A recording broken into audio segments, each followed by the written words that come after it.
Assalamualaikum dear students, my name is Anjay and I am your math teacher. Class 10 exercise 3.2 start कर दी थी हमने। इसका हमारे question number 1 and 2 कर लिया था। आज के लेक्चर में हम इसको नेक्स्ट प्रोसीड करेंगे क्वेश्चन नंबर 3 to 7।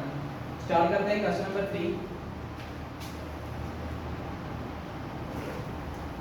हमारे पास है तेरा if r directly proportional to t, r जो वैल्यू आ रहा है t के साथ डायरेक्टली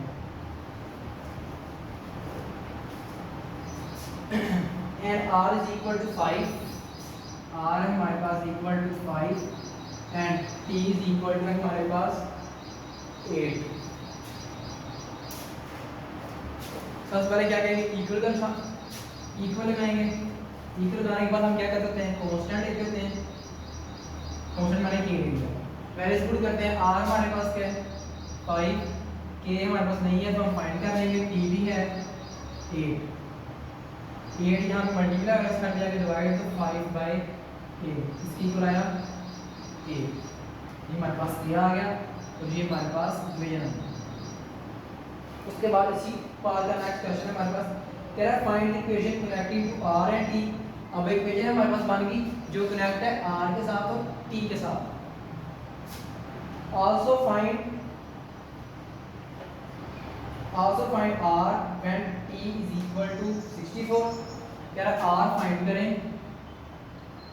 जब t कितना है 64। और इसी का नेक्स्ट पार्ट है, कह रहा है एंड t, और t फाइंड करें when r is equal to 20। एक उसने क्या किया, मुझे r फाइंड करें जब t कितना है 64, और एक उसने क्या t फाइंड करें जब r कितना है 20। इक्वेशन ले लेते हैं, r is equal to kt, r find करना है एज इट इज। k हमारे पास क्या आ गया 5/8 इनटू t हमारे पास क्या है 64। 8 8s are 64, 8 5s are 40, तो r हमारे पास आ गया 40। ओके, अब इस तरह मूव करते हैं, इक्वेशन वही लेंगे, r is equal to kt, r हमारे पास है 20 is equal to k हमारे पास कितना आया 5/8 और t हमने फाइंड करना है। 8 साइड पे क्या हो रहा है, डिवाइड में जाकर मल्टीप्लाई, 20 मल्टीप्लाई 8, 5 मल्टीप्लाई हो रहा है उधर जाके divide is equal to t। 5 4s are 20, 8 4s are 32, t हमारे पास कितना आया 32। सबसे पहले हमें एक वैल्यू दिया हुआ था कि r directly r values t directly proportional है। हमने इसको वैल्यूज को इक्वल में चेंज किया, एक इक्वेशन बना ली, और जब हमने चेंज किया तो एक कांस्टेंट यूज किया, वो हमने k ले लिया। इसको उसमें हमें दो वैल्यूज दी थी, एक r की और एक t। ये दो वैल्यूज थी हमारे पास, हमने पुट की तो हमें यहाँ से k निकाल लिया। उसके बाद उसने हमें दो पार्ट दिए हुए थे, एक उसने हमें कहा था r फाइंड करें जब आपके पास t क्या है 64, और एक उसने हमें कहा था t फाइंड करें जब r है आपके पास 20। पुट किया r is equal to kt, k हमने फाइंड कर लिया था कांस्टेंट, t हमारे पास था 64, पुट करके आंसर ले लिया। यहाँ पर आए r था हमारे पास, r की वैल्यू पुट की, कांस्टेंट हमारे पास आ गया था 5/8 और t हमने यहाँ से फाइंड आउट कर लिया। ये तो क्वेश्चन नंबर हमारे पास 3। इसी तरह क्वेश्चन नंबर 4 है और नेक्स्ट क्वेश्चन नंबर 5 इसी तरह ही है। तीनों में वैल्यूज डायरेक्टली है लेकिन उसमें पावर आ गई है, तो उसका क्वेश्चन नंबर 4 आप लिखते रहेंगे, 5 मैं कर देता हूँ।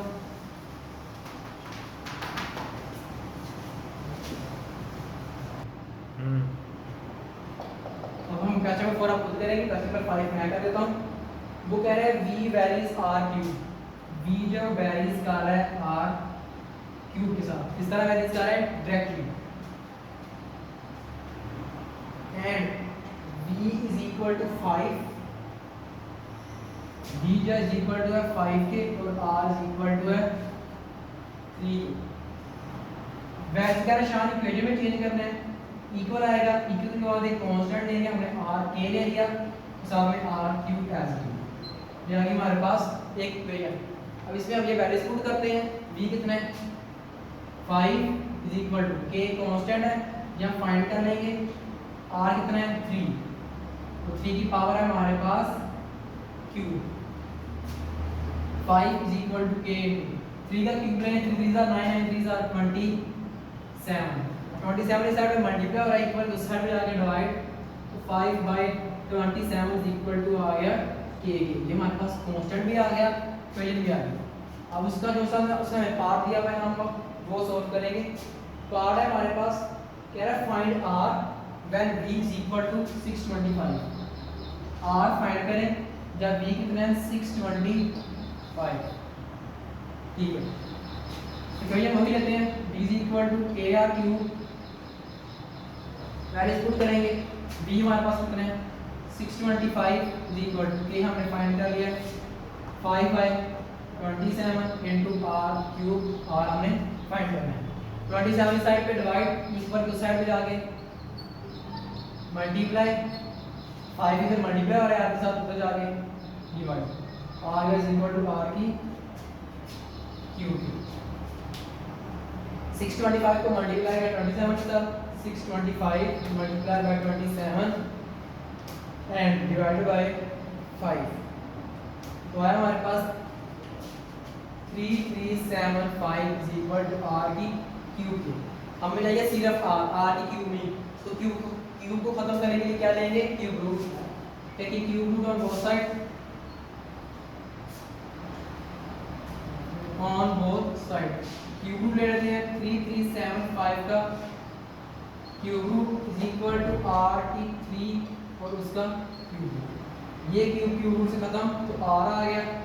अब क्यूब रूट लेते हैं 3375 का,